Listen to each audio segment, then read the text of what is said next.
Shalom and welcome to another in our series of podcasts from Temple Beth Am, a dynamic center for conservative Judaism in Los Angeles.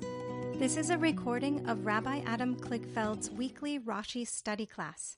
Hello to anyone who's joining asynchronously by listening to the Temple Beth Am podcast.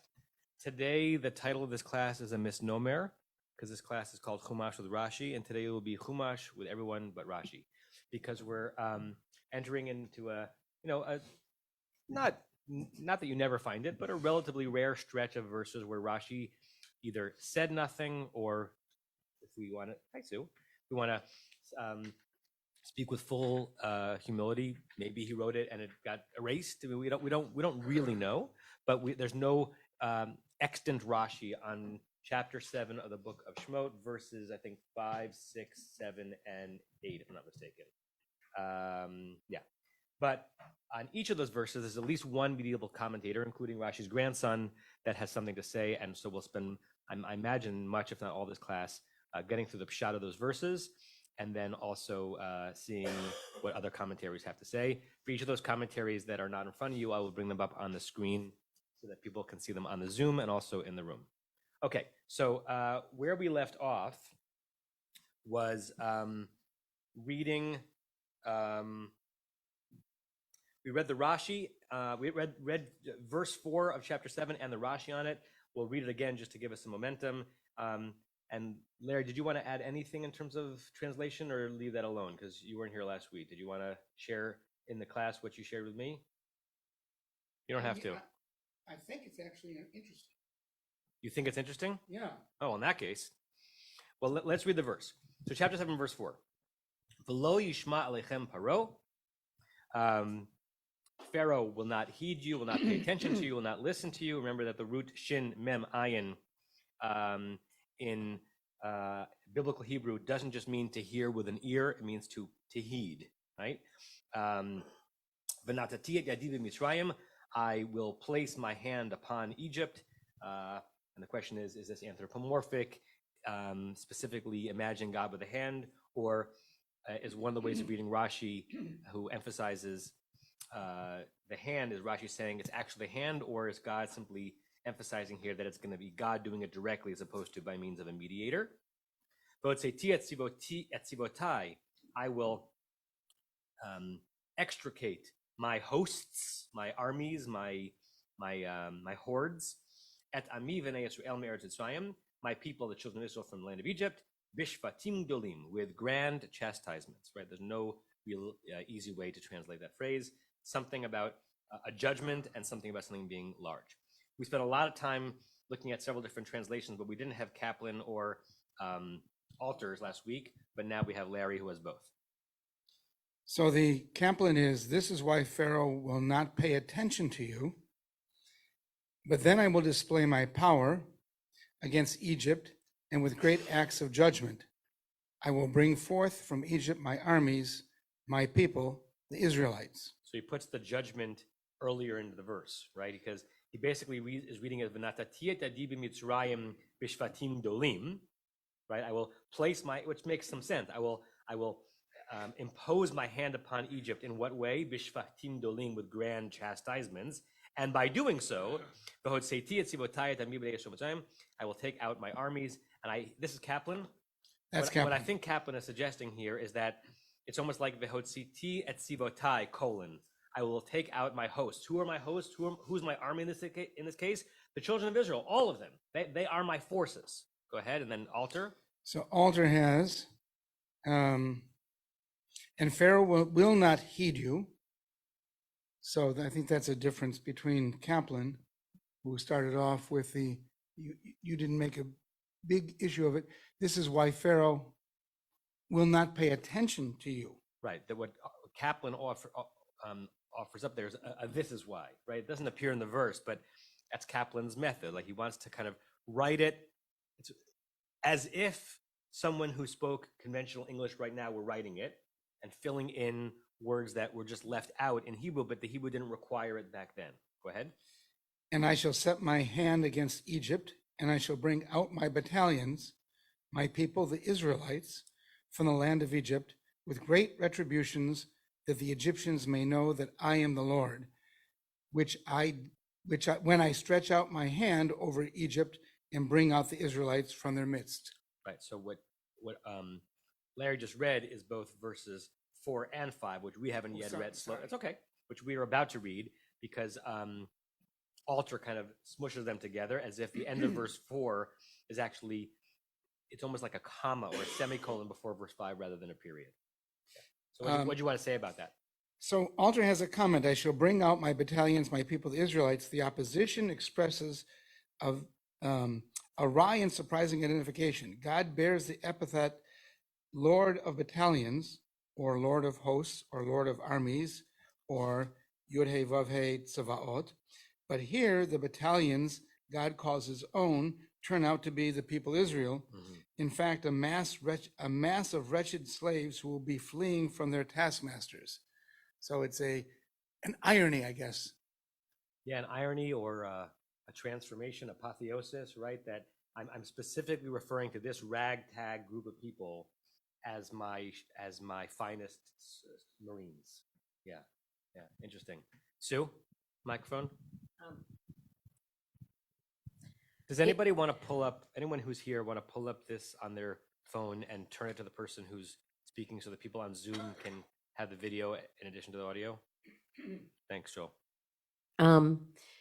Oh, it's loud. It brought to mind Washington just now. Washington riding in front of the very ragtag group of soldiers that were basically starving and shoeless, to fight the Revolutionary War. And it made me think that that's exactly what we're talking about here. They had nothing and they were, starving and shoeless in some ways. And it's aspirational. They have to convince the Bnei Israel to stand up, pick themselves up, and consider themselves tzvaot, Adonai. Yeah. So it's like a charge in some ways. That's very powerful. I'd never thought of this verse this way before Larry introduced me to Alter's reading and then your commentary on it.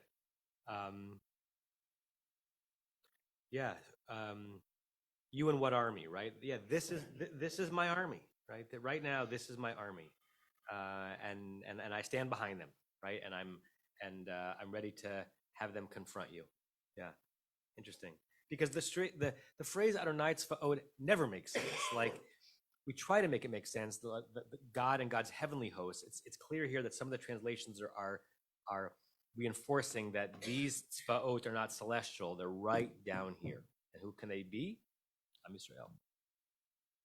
Yes, Diane. So are these verses the verses that they attempted to explain in the Haggadah with all the mathematical things about God's hand and God's fingers and all that? This is source? I don't remember if this is exact verse because there are several places where God's hand is referred to. Gosh, I should remember that. I don't remember if this is the exact verse that's quoted. We could probably find it pretty quickly. God, it's the finger that's on Egypt, and right. The whole hand is only at the sea. Right. So it's not this verse, right? Yeah. Okay. Anything else before we go to verse 5? Joel. Larry, can you just read the first? Right. Your mic. Yeah. Oh. What? I'm glad Joel's asking me to read the first. This is why. Where did we get that? Go back and read Kaplan starting verse 3. So starting with 3, okay. I will make Pharaoh obstinate. That's I will harden his heart. And will thus have the opportunity to display many miraculous signs and wonders in Egypt. Have the opportunity to, right? Yeah. This is why Pharaoh will not pay attention to you. Yeah. So I wanted to comment on that. That's like, he'll ignore you. Who are you? It emphasizes the wryness. Not that they won't heed you, but he won't. That's what he's getting. Velo Yishma. The vav in the beginning of verse 4. Yeah. I mean, to some extent, just putting it that way suggests all of what's happened before is that Pharaoh's been saying, who are these flies? Why are you bothering me? Moses, why are you asking for these? These are no ones. Right. I'm not paying. I didn't even know you existed until you came. So he says, this is why Pharaoh will not pay attention to you, but then I will display my power against Egypt, and with great acts of judgment, I will bring forth from Egypt my armies, comma, my people, the Israelites. Right. The vav means so much and so many different things in Hebrew, as we've discussed, right? It can be a vav hayipuch, which is not here because it's only in front of a verb, where it changes the look of a verb the meaning of a verb from a future to past or past to future. The vav hachibur is just an and, but sometimes a vav is consequential. It's implying a therefore, right? So Alter Kaplan is reading the vav in the beginning of verse Dalet as a therefore, right? It doesn't have to be read that way, but it can, right? Vilo Yishma, as a result of that, he will not listen, or it could just be a prediction. This will happen, and then this will happen, without implying a causation. I'm just noticing how much Sweet 16 regalia there is around this table. There's Princeton Pride over here, Michigan State. I could have worn my Yukon hat, and then I should have. Could have worn my Bruin sweatshirt. I'm actually surprised you didn't. Tomorrow. And we know that Joel Elkin loves Florida Atlantic, and I can't believe that you're not in your Florida Atlantic regalia. Barry, was your hand up? Yes. So I'm concerned about the juxtaposition of multitude and army. Multitude is it's a disorganized mass of people. Army, you think of some structure and organization. And we see later in Kitisa that they're described as a multitude gone out of control with the golden calf. If God knows they're coming out as a mixed multitude with no organization, what was in God's mind to leave them alone at the bottom while Moshe's up there for a long time? Or are they an army? Where do they suddenly become an organized whole? Where'd that come from? Yeah. Well, right, there are many different descriptions of the Israelites on the way out. A host, an army, and a mixed multitude, and also just Bnei Israel. Let's read verse 5, and then we'll look at some of the other commentaries. And again, we probably will not get to any Rashis today. Alan, do you want to read verse 5? Sure. So we're at chapter 7, verse 5. I see one new name on the group of people here. I want to welcome the person. I don't think I recognize his name. David Novoseller. Can you tell us who you are? Do we know you? Yeah, hi, Rabbi. Can This I see is your face just to remind myself who you are? sure. Oh, yes. Hi, David. Sorry, Hello. did not recognize his last name. Welcome. Okay. Now you can go back to not being seen, but you can be seen. You don't have to be. One of these days I'll make it in person. Okay. Other people have been successful. If you want, Stevie, I'll text you the direct link and you can text it to her.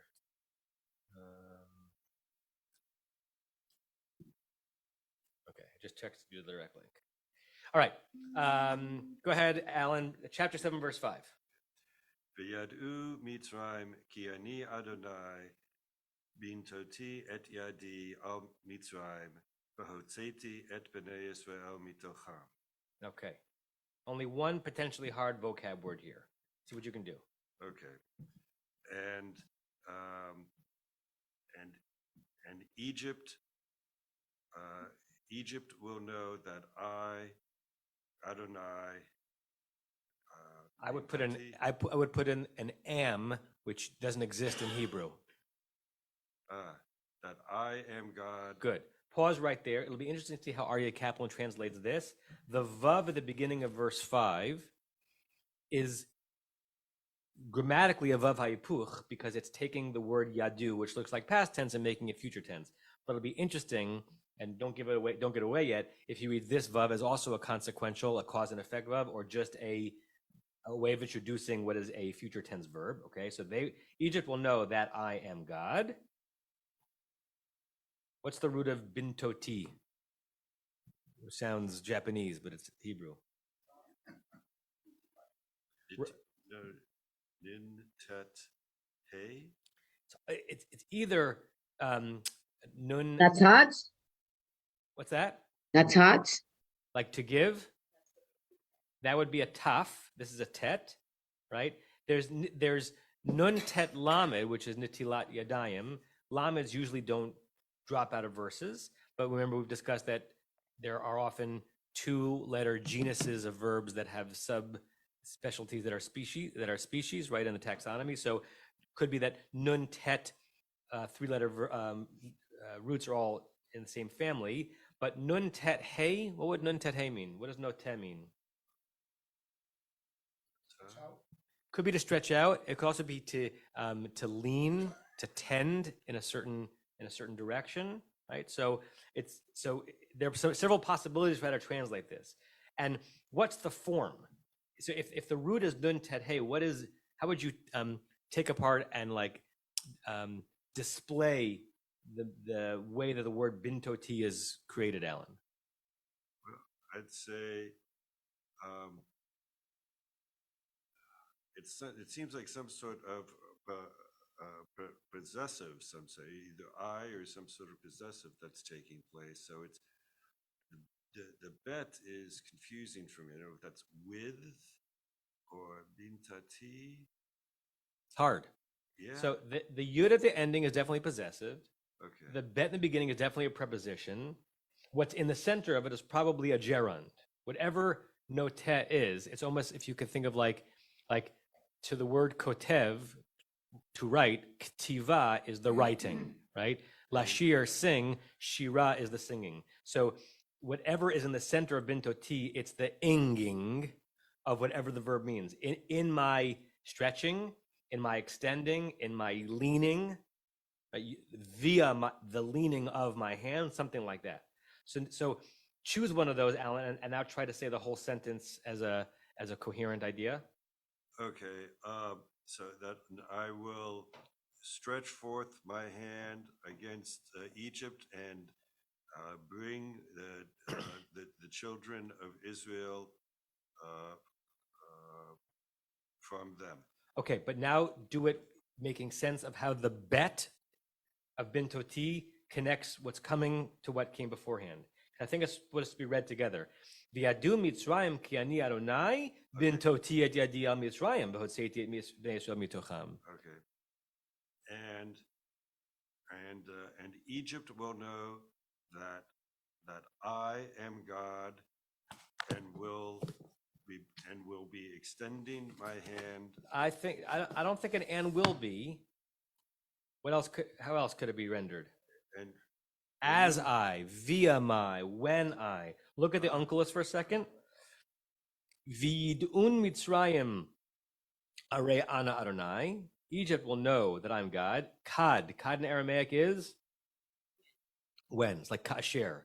When I, look what he does to bintoti. Arim, when I lift up, when I raise my hand. At machat gvorti, I forgot what machat means in Aramaic, but he's not translating yad as an anthropomorphic hand, but something about my strength on Egypt. Okay, va'apek yat b'nei Yisrael b'minhon. I will take out the people of Israel from their midst. Okay, so that's some possibilities. Let's compare a few.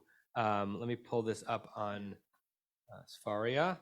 I want to see how Everett Fox reads it, and then we'll look at some others. This is 7.5. Yeah, the new JPS has it as when as well, but this is I looked at my Silberman, and it doesn't use it as the when. I think right. The when is a good word there. So on the screen is JPS 2006, and the Egyptians shall know that I am Yud Hey Vav Hey when I stretch out my hand over Egypt and bring others from the okay.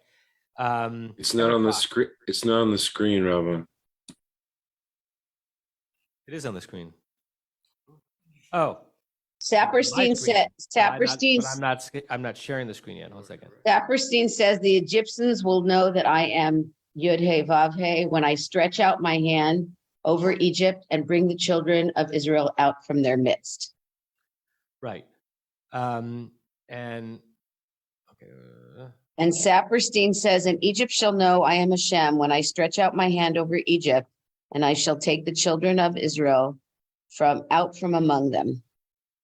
Okay, Everett Fox. And the Egyptians will know that I am, he always renders Yud Hey Vav Hey into the English YHWH, Also, when I stretch out my hand, he puts a note in that, we'll look in a second, over Egypt and bring the children of Israel out from their midst. He adds an exclamation point.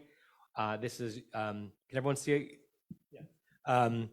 This is what Fox says in the note. When I stretch out my hand, in the plague narrative, Moshe and Aaron will do the actual stretching out of hands and the climactic passage. So what he's suggesting here is that the hand in this verse is a reference to the hands of Moses and Aaron who will be doing God's work.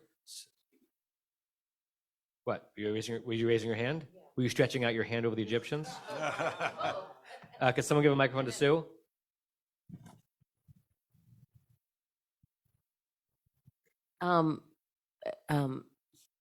We have all of that stuff coming up in the Seder with Yad Chazakah v'Zarot Netuyah. And, we've spent a lot of time in our Seders talking about Yad Chazakah and Zarot Netuyah, but this sort of underpins something that it's actually in there, that there is something that's going to be done with that hand. Yeah. That comes up sort of again and again as we go forth. Right, and the question is, how anthropomorphic are we comfortable understanding God to be, right?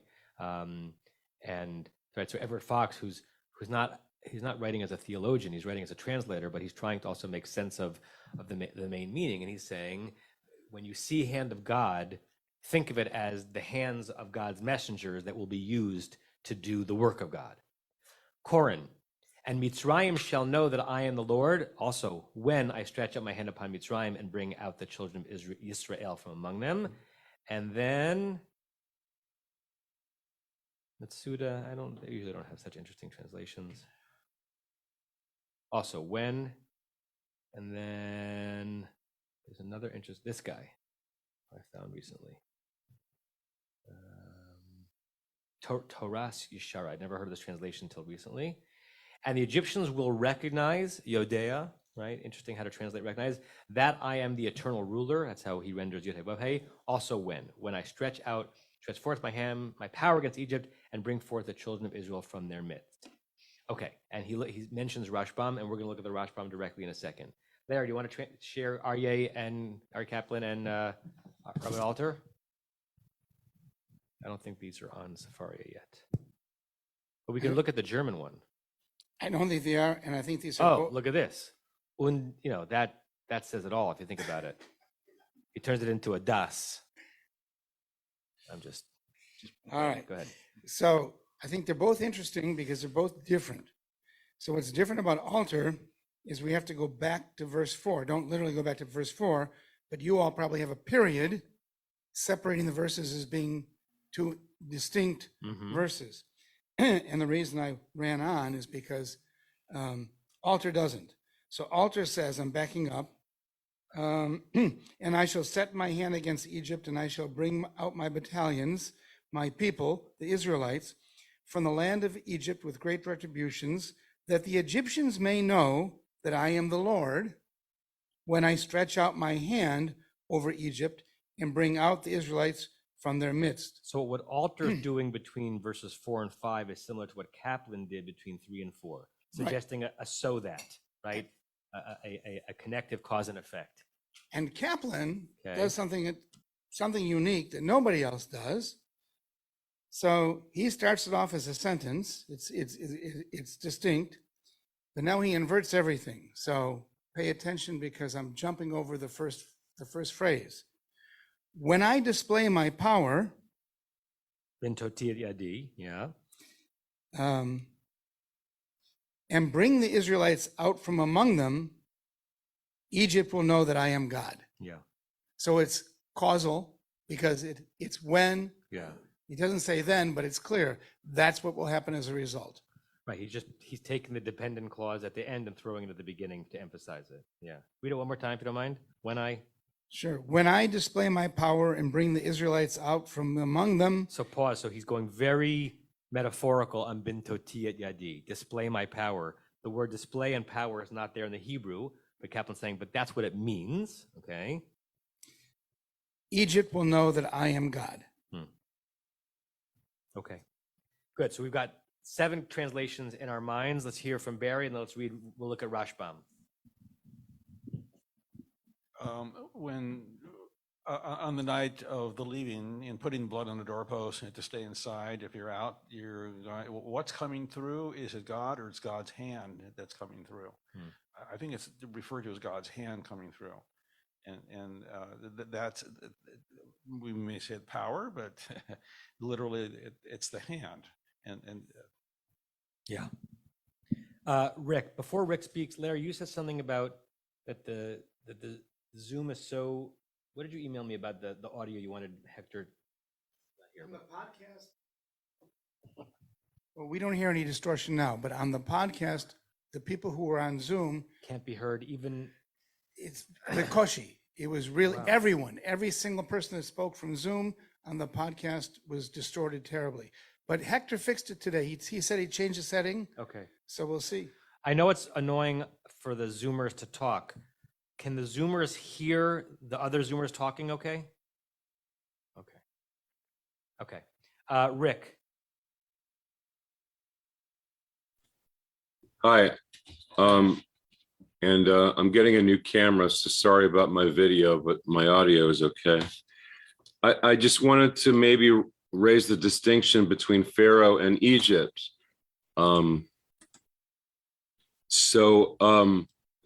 Like starting with verse 4, it says Pharaoh isn't going to listen to you, but the hand is going to be on Egypt. It could have said, I'm going to put my hand on Pharaoh. yeah. The B'mitzrayim, it could have been on Pharaoh. And when we get to verse 5, it's so that the whole country of Egypt, the people of Egypt will know, but where's Pharaoh? It doesn't say Viadu Pharaoh, Ki Ani Adonai. So, and then Yadi al Mitzrayim, it's the judgment, the plagues are going to be on the people. What about Pharaoh there? So I think, and that's going to come later on when the magicians are saying, we can't do this, let them go. And Pharaoh doesn't believe what the people believe. So I thought I'd bring that up. Thanks, Rick. And even how to understand how the Torah thinks of Mitzrayim. So the verb connected to the word Mitzrayim is plural, V'yadu Mitzrayim. Now that might be because the word Mitzrayim, not what it means, but the word looks like a plural word, like pants in English, right? Philippines, right? So, but it's not Mitzrim, it's not the Egyptians, it's the place. And the place, on one level, Pharaoh represents the place, but it seems to be that the Torah is signifying that there's a plurality, that the actual people of Egypt, even though it just mentions Egypt, the place, are going to know this. So whenever the word Mitzrayim is written, it's an interesting question as to, are we talking about a nation? Are we talking about an entity, a political reality, the human beings who make it up? Or since Pharaoh is Egypt, right, we really use it, is really Mitzrayim a placeholder for Pharaoh? Joanna?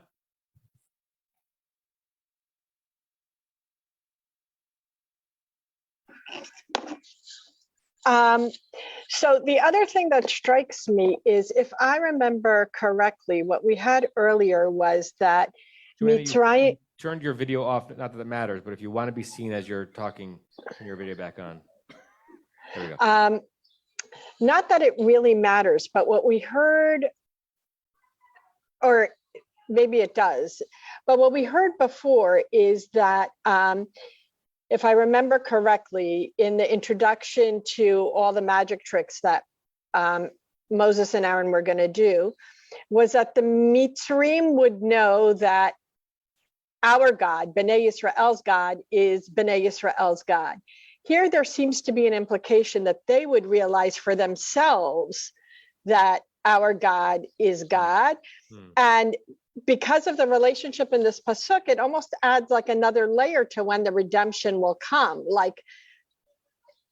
which seems a bit confusing to me. I mean, maybe I'm not reading correctly, but it's almost as if the pasuk is saying, when Mitzrayim knows that I am God, I will take you out. And it almost therefore reads like Hashem has an ego. You're saying some really interesting things, Joanna. To go to the middle part of what you said, you're suggesting that it's timeliney in a different way than we said before, that Hotzeiti et bnei Yisrael mitucham will only happen once I'm convinced Mitzrayim really accepts me as God. Something like that? Something like that, yeah. Yeah. Yeah, I mean, we should kind of hold that in our thoughts as we go through the next weeks and months, asking ourselves over and over and over again, for whom are these plagues? For whom are they, and to whom are they directed, and what's the impact they're supposed to have? And if you're suggesting that God is suggesting, I'm only willing to bring you out to be my people once it's clear to the people that you're leaving that I really am God, then it has to be both to impress the Israelites and also to kind of crush the Egyptians into submission, into recognition that that I am God. That both of those things will have to happen before I bring them out. Interesting. And it makes those vavs all the more significant as to whether or not they're just predicting the future or creating a causation. Stevie, and then we're going to read Rashbam. Just that the two verses are very similar, and right, if the differences being right, the first one has verse 4 has Lo Yishma'ach and Paro, right, as a sort of what's going to trigger all of this is like an earlier phase, and then Natati et Yedi Mitzrayim instead of being Toti and Al Mitzrayim.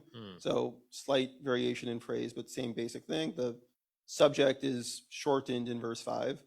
But then you have these, but I think there's actually the most critical difference is in verse 4, the Hotzeti is done Bishvatim Gedolim, right? Like that clause is explaining the method seemingly of how I will take them out.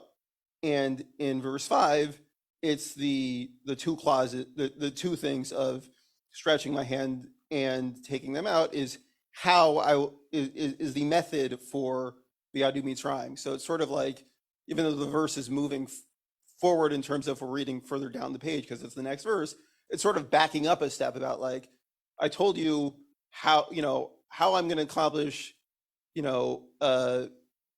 B and C from D, but now I'm going to tell you, right, how I'm going to accomplish A using B and C as the methods. Yeah. And your comment, Steve, reminds me that amazing doors open up when you read slow. And sometimes doors that don't need to be open up when you read slowly, because if we were just kind of reading this as a flow, it might just go one into the other, and we'll recognize that it's a 2-verse set. But by forcing ourselves to ask ourselves what every word, what every letter means, we explore possibilities that may not have been intended with just the way sentences are sometimes written in ancient Hebrew and in modern English. Let's read Rashbam on verse 5. Rashi is quiet out to remind you Rashbam is Rashi's grandson. Okay, where are you, Rashbam? Okay, so V'yadu Mitzrayim ki ani Adonai. So everyone should be able to see this both on Zoom and is it successfully behind me? Yeah. Okay. V'yadu Mitzrayim ki ani Adonai, and Egypt will know that I'm God. So here's what Rashbam says: Adon u'moshel, Adon u'moshel. So what does it mean that they will know that I'm God? They'll know that I'm a Lord, an Adon, right? He might here simply be telling you what he thinks the word Adonai means, or also playing with what we all know how Yud Hey Vav Hey is pronounced, right? So it's pronounced Adonai from my Lord. And Rashbam is saying, yeah, they will know not just that this God's name is Yud Hey Vav Hey, but this God is indeed a Lord. U'moshel. What does moshel mean? How is it translated here? Master, right? Memshala is a government, right? A ruler. Sha'ada'ata, because what's the significance, Rashbam says? Because up until now, Amru, they said, and who's the they here? Pharaoh. Lo yadati et Adonai, as you were saying before. I don't know who you are, right? So what Rashbam says is the significance of this verse, and this maybe really adds some color to what Joanna was saying before, is that up until now, you, Moshe and Aaron, have represented a God that the local master says, I don't know who that God is, so why should I be moved by it? And by what I'm about to do, they're going to realize that I am indeed Adonai, right? And I am in charge. and they might be willing to like say, even though I know that you're in charge, I'm going to fight you, I'm going to buck you. They will at least know that I am who I say. It's like my moment to the Egyptians. It would be interesting to see. I don't know if we should spend the minutes doing it, but based on how Rashbam is commenting on the verse, which of the translations in English, he would have chosen based on his understanding as to what the significance of this clause means. Barry? So when they came down to Egypt, Yod-Heh-Vov-Heh was their personal tribal god. And that was their sense all the years that they were in Egypt. God needs to do something now so that the tzvaot will become an army for God to come out. They have to really want to do this. Who is this? They have to know this. And the only way that they're going to know it is that their masters, the Egyptians, their rulers, are going to know that this is God. And if they know it's God, well, then the Israelites, this God's really something special. We better do this. Right. But it is answering the question, why is it significant that Egypt knows Hashem, which is different than being willing to submit to Hashem or recognize they're being crushed by Hashem? And Rashbam and now Barry are adding an answer that it's that they need to know to whom they are submitting or to whom they're about to lose, who's punching them in the face. Diane? So I'm not sure what the significance is of this, but I think that Mitzrayim and Mitzrim is written the same way. Correct. Is that right? So in English, I'm noticing that they're changing from the Egyptians to Egypt. Because within a single translation or comparison? Yeah, no, I'm looking at the translation here of verse 5. The JPS translation starts, and the Egyptians shall know. Hold on one second. Let's show it with everybody. So this is the 2000. Which JPS? The one that Safari is using. That's probably this one. Okay, I see. So you're saying that in both places in the verse, it's Mitzrayim, but in one place it's translated Egypt and one Egyptian. Right, which probably in Hebrew you'd say Yadu HaMitzrim, right? But it's interesting because it's the same word, whereas we normally sort of distinguish between a country or a place and its people, and at least for Egypt, it's not so clear who we're talking about, what we're talking about. Yeah, it's really an interesting translation choice to have the word appear twice in a verse and to render it two different ways. By the way, if you're looking really closely and you're wondering, wait, maybe it's not the same word because the first Mitzrayim has a patach under the resh, the second Mitzrayim has a kamatz. That's because of where it appears in the verse. The second Mitzrayim is on the etnachtah. It's a pausal. It's like how lechem turns to lachem and gefen turns to gafen. So Mitzrayim with a patach would turn to Mitzrayim with a kamatz. It's literally the same word. Larry? Can I go in a different direction? Sure. I'm backing up again. I've gone forward and I'm going back. So if you go back to the beginning, God is telling your finger. God is telling Moses and Aaron to go speak to Pharaoh, tell him to let the people go, and he's going to harden Pharaoh's heart. And then it says, I'll multiply my signs. But then in verse 4, it says, when Pharaoh does not heed you, I will lay my hand upon Egypt. Right? The verse we were looking at the beginning of the session. And then in verse 5, and Egyptians should know that I am God. And I was a little confused by all that. But now I read ahead, and what's the first thing that's going to happen next? Is Moses and Aaron go to Pharaoh privately. It's only Pharaoh and the sorcerers. It's not the Egyptian people. And that's when they turn the staff into serpents, and that's when the Pharaoh's people do the same thing. Spoiler alert. Sorry. God hardens his heart. But the Egyptians haven't seen anything. It's only Pharaoh. So maybe what we're missing here, at least I was missing, is it's talking about two separate things. The trying to convince Pharaoh versus trying to convince the people. Lots of fascinating possibilities. Anything else in verse 5? Can be. Going once. Okay. Let's go to verse 6, the second of the Rashi list verses. Whom have we not heard from today? Leonard, Rebecca, I don't know if you're both there, but does one of you want to read verse 6?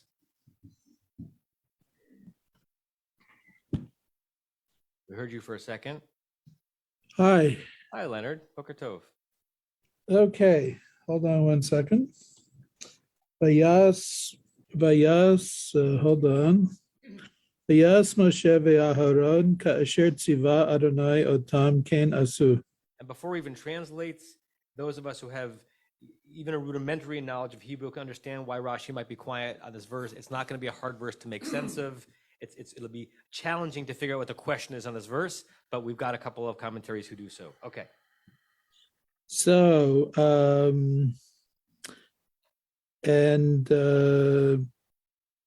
Moses and Aaron did, although why wouldn't it be plural? Okay, that's first question. Okay, anyway, Moses and Aaron did that which God commanded them they did. Good. Okay, we've seen this before, by the way, where there's a vayas, or I don't know if it's a yas, another. It's a singular verb, and the subject is Moshe and Aaron. Right. Everywhere else in this verse, Moshe and Aaron are referred to as a plurality because it's kasher tziva Adonai otam, as God had commanded them, and then there's the kain asu, thus they did. But the first verb is introduced as a singular, as if it's almost as if it's saying, it's not saying this. Moses did, and also Aaron. Everything God had commanded them, thus they did. Bunch of hands. Stevie and then Elon.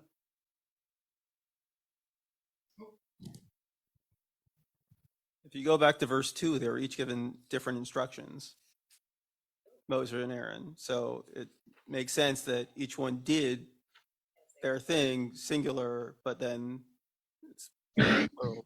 Nice. That's a good recovery, right? So it's almost as if it's saying, you're saying it's Vayas Moshe, Vayas Aharon, Kasher Tziva Adonai Otam. Each of them did what they had been jointly told, something like that? Yeah. Nice. Okay, Elon? Yeah, I'm just curious as to why the necessity for Kain Asu.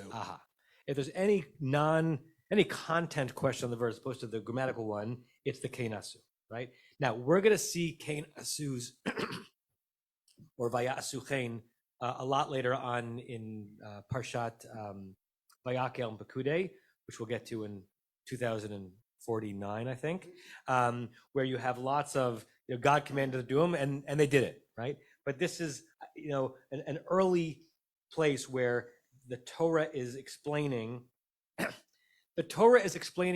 what's about to happen, and then saying it almost in the past tense, that it did happen, and then the next thing that's going to happen in the Torah is the Torah telling us it on a granular level, right? But it's a really good question. What's the significance of Kain Asu? Anyone else? Anyone want to offer an answer to that question before we look at the commentaries that I have prepared? Larry? It does seem like it's from the Department of Redundancy Department. The Kain Asu? The Kain Asu, yeah. The Kain Asu. Well, first I'm going to just read the translation from Alter because he has an explanation for the singular in Vayas. He says, and Moses and Aaron with him did as the Lord had charged. So he thinks the Yas is referring to Moses, just Aaron's going along for the ride. Okay. Right? Well, the Kain Asu can be simply for emphasis, which is the translation of Kaplan, which is, and Moses and Aaron did this, they did exactly as God had instructed them. So that's his. Good.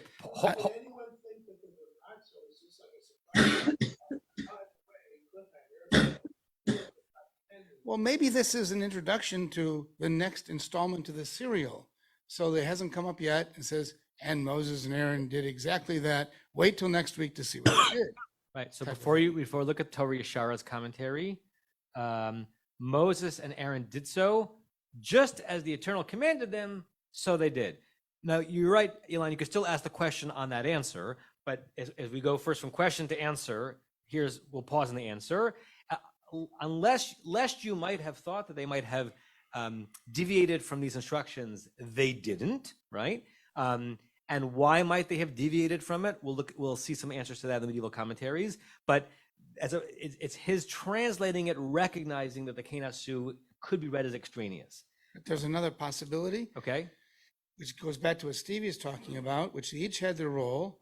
And if I understand correctly, they're supposed to tell Pharaoh or warn Pharaoh, right? And then do wonders. And that's what happens, I think, for the most part, in all the 10 plagues. They go to Pharaoh and they say, so how about now? And the Pharaoh says, what? And he said, well, now we're going to do this. And then they do this. Yeah. So there's two parts to all the plagues, Yeah. the telling and the doing. Yeah. Look at Everett Fox. It should be on the screen. Moses and Aaron did it. He adds in an implied direct object because he believes that the word osed requires a direct object, and it's not in the Hebrew, right? It just says vayas Moshe v'Aaron. And Moses and Aaron did what? It. Okay. As Yud He Vav He had commanded them, thus they did. This is his now commentary. He does not. Everett Fox doesn't offer a lot of commentaries, mostly translating, but occasionally he'll offer a commentary. This construction can be broken up in two ways, with, for instance, the break at them. So it's either a syntactical usage found fairly frequently in biblical text. The wording recalls the flood narrative in Genesis with the same emphasis: the hero obeys God without question. So Ilan, your question on the answer was, would we have thought that they wouldn't have done what God had asked them to do? And the answer to the question on the answer to your question is, maybe we didn't know that. Maybe in the beginnings of God's relation to human beings, we weren't sure that they were going to actually listen and do what God asked them to do. And we were being told, yes, they did. Rick, and then we'll look at some other commentaries on the page. Of the Unclus? Yeah. I think there's a mistake in it, a typo. Them's fighting words. Yeah. It doesn't have Cain. It only has K in my Silverman edition here. But I wanted to point out that he has avad at the beginning. Before the word avadu? Yes. No, it's Cain. Oh, in my book, it's only K. K what? Kuf Yud? Just kaf with two dots under it. It's Yathon K Avadu. Yeah, that's, I think, just literally a typo. I'm writing it in. But it shows you how easy it is to make a tiny printing error, even in the modern era, because that's a modern printing error. That's not an Unclus. Right. It makes it amazing that we still have an extant Unclus from 2,000 years ago. Okay. Was that what you were going to say? So no, I just wanted to ask about Avadu as opposed to Vayas. Avad is like serve or avodah, like that. In Aramaic, ayin bet dalid is the Aramaic word for la'asot. Okay. Yeah. Thank you. Yeah. It's delicious because it looks like a Hebrew word and also an Aramaic word to serve, to be a slave, but it's also a plain Aramaic verb. Ayin bet dalid in Aramaic means to do. Yeah. So that's not like an interesting translation of Unclus. That's a plain translation of Unclus. Okay. Yes, Barry. A simple approach. They did it, but just to be very clear, what did they do? They did what God commanded them. Yeah. So let's see what some of the others say. Let me just find the right screen I'm on. 1 second. Okay. So where are you? This one? No, this one. I did that one, so I can close that one out. Are we on verse 5 or 6? 6. Okay. Okay. So here's Chizkuni on this verse. This is one of Larry's favorite commentators. Kenasu. This is going to be a direct answer, Ilan, to your question on the other answer. Af al pi sheholchim al nafsham b'dabram el paro. Even though they are going, what do you think al nafsham means? What does it mean? That's what the word, endangering their lives. Like, even though that to follow God's word here will put them in the presence of a Pharaoh who could say, off with your heads instantly, lo nimneu la'asot shlichuto shel HaKadosh Baruch Hu. They did not hold themselves back from fulfilling their obligations to the Holy One, right? So this is sort of setting up a very high standard, not quite of martyrdom, but almost like near martyrdom, right? And by the way, in modern Jewish practice and in Talmudic Jewish law, we would say that we're not Moshe, we're not Aaron. We do not need to endanger our lives to do God's will. It's the opposite, right? Like, if endangering your life is required to do God's will, then in that moment, God's will shifts towards you're not endangering your life unless you have those 3 yehareg b'al yavor, 3 mitzvot that you're supposed to give up your life for rather than do. But in general, right, you're supposed to violate Shabbat rather than endanger your life. You're supposed to put out the fire in your house rather than not do it and fulfill Shabbat's laws.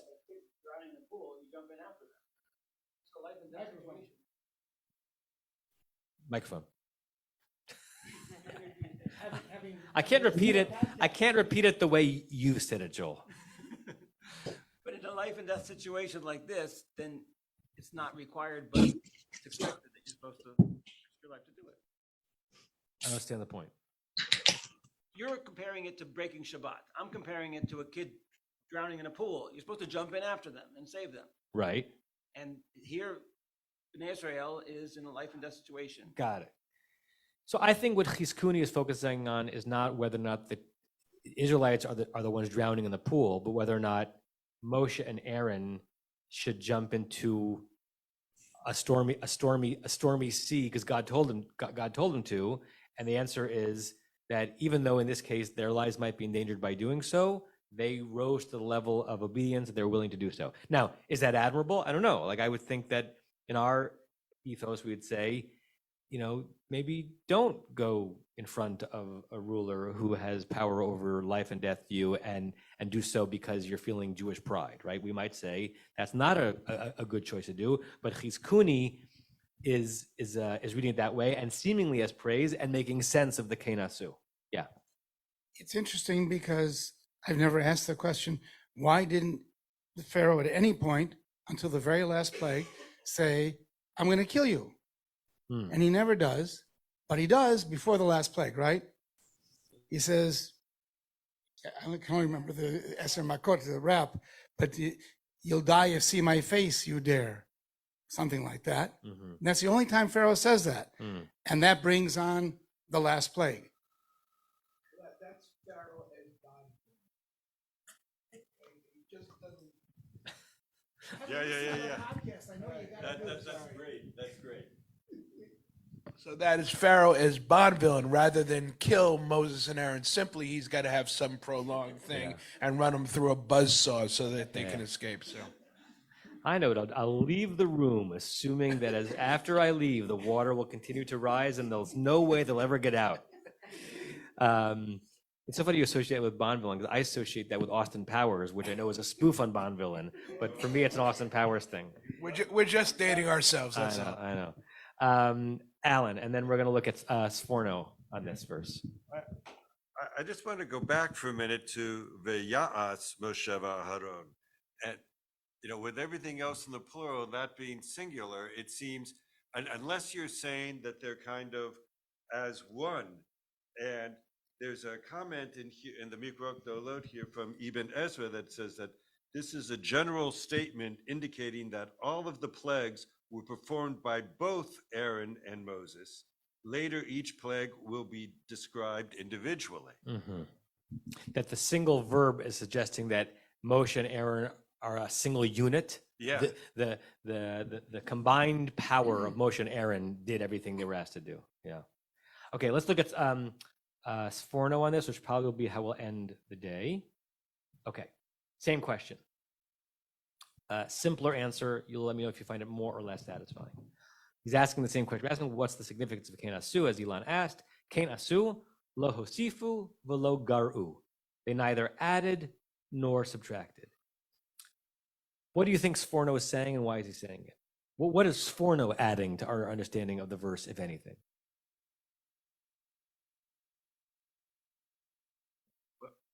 Or could we say to Sforno, duh, like, so what? Like, what is Sforno adding? Alan, thought? Yeah, it's like with the Torah, you don't add from it or detract from it. These are the words. You just do exactly what I tell you to do, and don't do anything more, and don't do anything less. Right. So, okay, so what's the sermonette there? So what is Sforno saying that the Torah is saying about Moshe and Aaron that maybe should be an example for us using these words, Kinasu? What's the so what? That you follow God's words, you follow God's commandments, and just do it in that way, in terms of what's being told to do, that's what you do.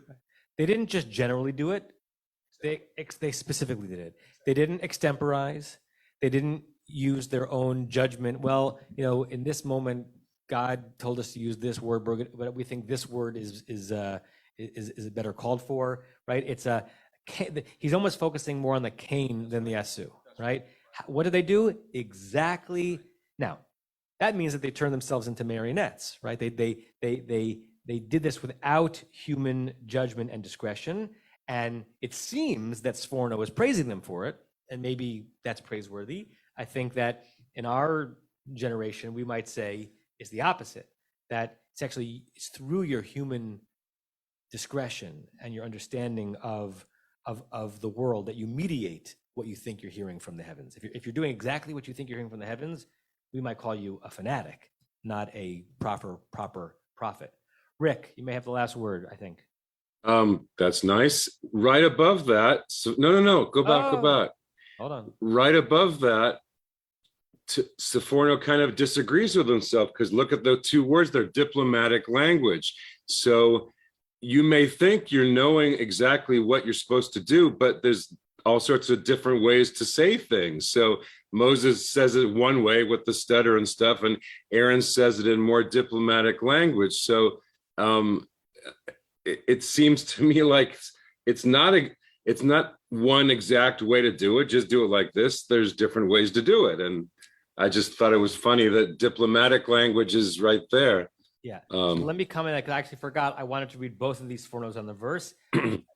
Forget the word diplomatic language, because again, now we're dealing with a modern translator, Sforno, and let's look at the Hebrew, because Sforno not only answers Elon's question about what Kenasu means, but also going in the direction that I think Stevie went in, which is what is the significance of the verse itself in terms of understanding the story as it's about to unfold. Why do we need Vayas Moshe V'Aaron Kasher Tzivat Adonai Otam? Why do we even need to know that they did exactly as God told them, particularly because we're about to be shown that they did that, because what the Torah is saying happened is what's about to happen in the story. B'chol dibor v'dibor shamru zeh seder hamitzvah. Remember, we just learned that, I think you reminded us, Stevie, that they were each given different instructions, right?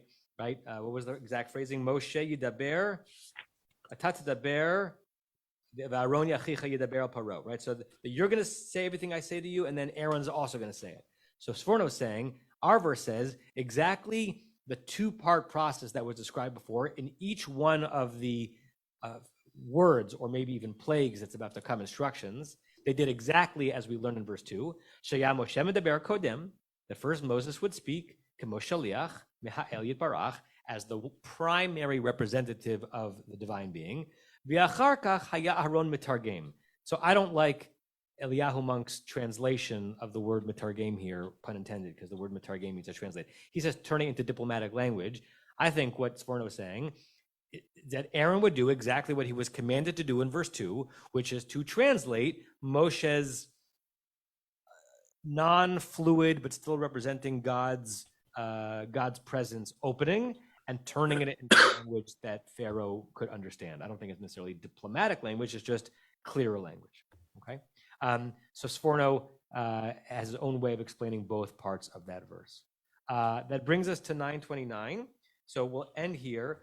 We still have two more verses of non-Rashi, and that spans the end of the third aliyah, beginning of the fourth. Someone else want to say something? Joel. 10 seconds. 10 seconds. Kasher translates as, and just like in English, it's ambiguous, as meaning in the method of, or as meaning at the exact time as. Yeah. And kasher in Hebrew can also mean when, which gives you more of a temporal sense of it. Yeah. Good. Have a good week, everybody. Kol Tuv. Go Yukon Huskies. You have been listening to another in our series of podcasts from Temple Beth Am, a dynamic center for conservative Judaism in Los Angeles. If you enjoy these podcasts, we invite you to write a review on the Apple Podcast site or wherever you get your podcasts. For more information about Temple Beth Am Los Angeles, go to tbala.org.